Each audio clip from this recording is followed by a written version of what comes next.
are days away from it all starting, and in a way to get that kicked off and to celebrate the new District Detroit on Friday night, the 28th of July. It'll be District Detroit night at Comerica Park.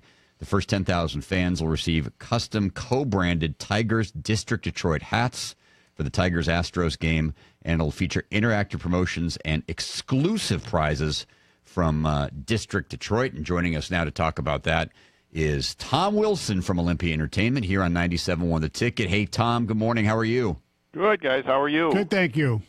35 days and counting. Is it 35 days? 35 days till the Kid Rock concert, is that right? Now, 47 days to that. Not okay. That we're being specific, but no, they give us the keys on September 1st. So it's but it is extraordinary. I mean, I can't even describe what an amazing place this is going to be. And every time I go over there, I look at something and I say, either this is bigger than I ever thought it was going to be. This is better than I ever thought it was going to be. This is beyond cool. I mean, there's so much to see, and so much that's just going to be jaw-dropping, I think, for people when they walk in there. There's nothing like it in the country, and it's right here in our city. So it's going to be special. I know people have taken the tour, and they love it. Everything is just, like you said, amazing. Question I have, will it definitely be ready on time? Because I know they got thousands of people working overnights. I mean, they're trying their darndest to make sure this thing is done. Yeah, nobody seems to have any problem, although I did ask the guys from Barton Mallow, the construction company, the other day. I said, "Are we? We're still good for September 1?" He said, "What time?" Well, that's concerning. But he said, "No, actually, we've got it until midnight." So I said, "Oh, okay. Well, that's fine." But yeah, they're going to make it. Although I think every time you've gone over for the last 3 or 4 or 5 months, and even today, if you went in there, you say, "I don't know how you're going to get this all done," but there's 1,200, 1,300 people in there every day. There's 300 electricians right now connecting everything from signage to all the power down on the floor and on the ice and everything else. It's I mean, it is an ant farm right now, and there's so many folks working, and every day, literally every day, you go over there and something is done that wasn't done the day before, and so they'll make it. I'm really not concerned about that. It's there's always a punch list, just like if you built a house or something like that. This is just a really big house, so it's going to have a really big punch list. As you look forward to the openings, and obviously the Pistons and the Red Wings will have preseason games before they have their regular season home openers, are you guys going to hold out anything, I would imagine, for the actual real first games? Like, I'm sure fans who come down for the preseason games will get a taste of what that building's like, but are there any bells and whistles that you're going to wait to roll out until the games count for real? I think there'll be some surprises. Yeah, absolutely. I think the way you said it, give them a taste of everything. I think that's probably what we'll do, and we'll want to make sure everything is working, 100%, because you don't want anything that kind of is halfway there or anything like that. But there are so many cool elements. There's so many cool elements. If we don't give you the entire show, you won't even miss it. I think you're going to be so in love with everything that you see and every aspect of this building that the next time if we throw this in, and the next time if we throw this and this in, then it's just going to be a little bit better experience. But I will say this is one of those buildings you want to be on time for the opens and everything like that, because very much like in the old Palace days when we used to do the flames and everything like that, a lot of what will happen at this building will make that look like 19th century sort of game openings. It will be quite a show every night, and even the show starts before you get in there, even out on the plaza, because I think we'll probably do a lot of our games, particularly in the early going. The Wings have been sold out like 270 games in a row, so I think that's going to continue, and so we'll probably have the games out on the plaza, which holds 3,000 to 4,000 people, just to take the energy that's inside and push it to the outside so people can really enjoy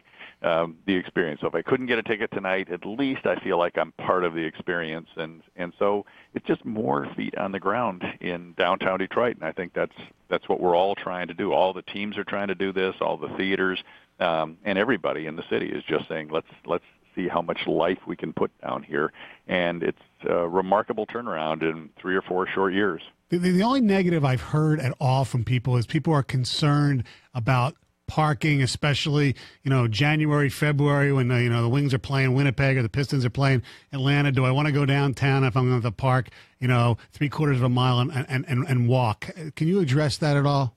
Yeah, there's even in the parking lots we control, we have like 9,000 spaces, which is more than enough to handle a Piston crowd or a Red Wing crowd or something like that. And if you had a Lions game the same time, then that's going to be more of a challenge. If you've got a Tiger game overlapping with a concert or something like that, it's going to be a little bit more difficult. But there's 20,000 parking spots within a 10-minute walk, which is less than a mile. And but the majority of those are, if you took the worst spot at the Palace, for example, which everybody is familiar with, so you're parking way at the south end of the lot, in that ring, you've got over 10,000 parking spots. So it's going to be different. And one thing people are going to have to get used to is, the Palace was sort of a unique sort of situation because it may take a while to get to the lot, but once I'm on the lot, I know I've got a parking spot.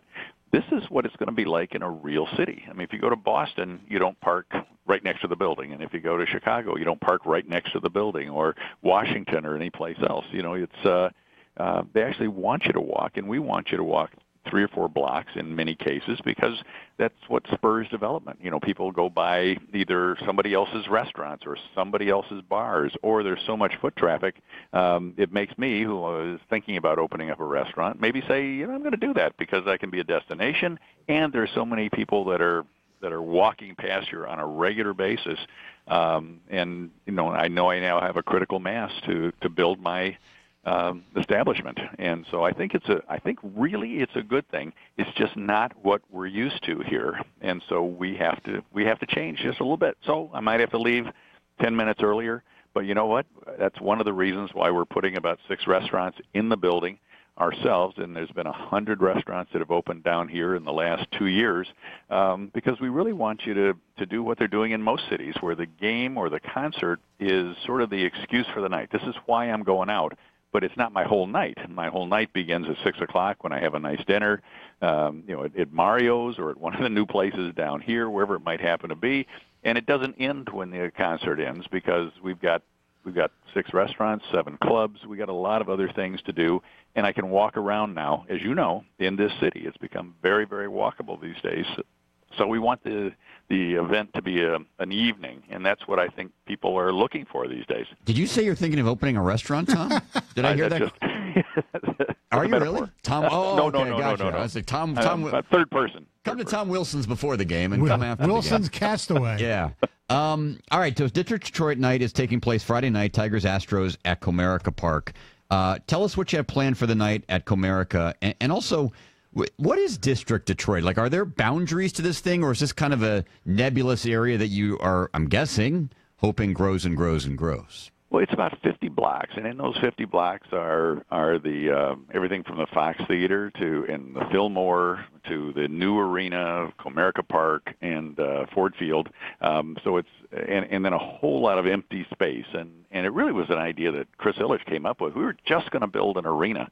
And we put a lot of money into it, had a beautiful building designed, and he said, you know what, we're not thinking big enough. Look at all the great things in downtown, the great things in midtown, and here's this enormous piece of property here that nobody's done anything with for decades and decades, and if we could complete this whole thing, fill it all in with everything from commercial buildings to residential to whatever. I mean, we'll join downtown and midtown, and now we'll have a Woodward Avenue that really hums. And so we tore up the plans and literally started all over.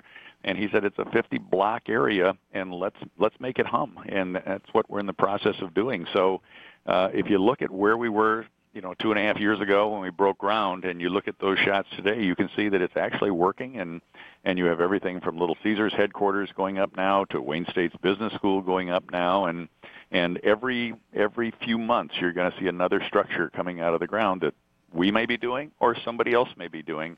But it's happening, and it's coming from so many different directions. And so that is the district. It's literally 50 blocks large. It's got parks in it. It's got parks that we're going to refurbish. It's got parks that we probably will add. And then you'll see other buildings coming up, and you'll see other buildings being refurbished. So there's, at any given time, 10 cranes in the air down here, and we haven't seen that in a long, long time. So you get used to seeing them because you won't recognize this city in 5 years. Tom Wilson joining us on the Troy Laser Hotline. Again, District Detroit night, Comerica Park, July 28th. Tom, thanks for the time. Have a great day. Thanks, Tom. Good talking to you guys. All right, See you there he soon. is. Tom Wilson from Olympia Entertainment joining us right here on 97.1 The Ticket.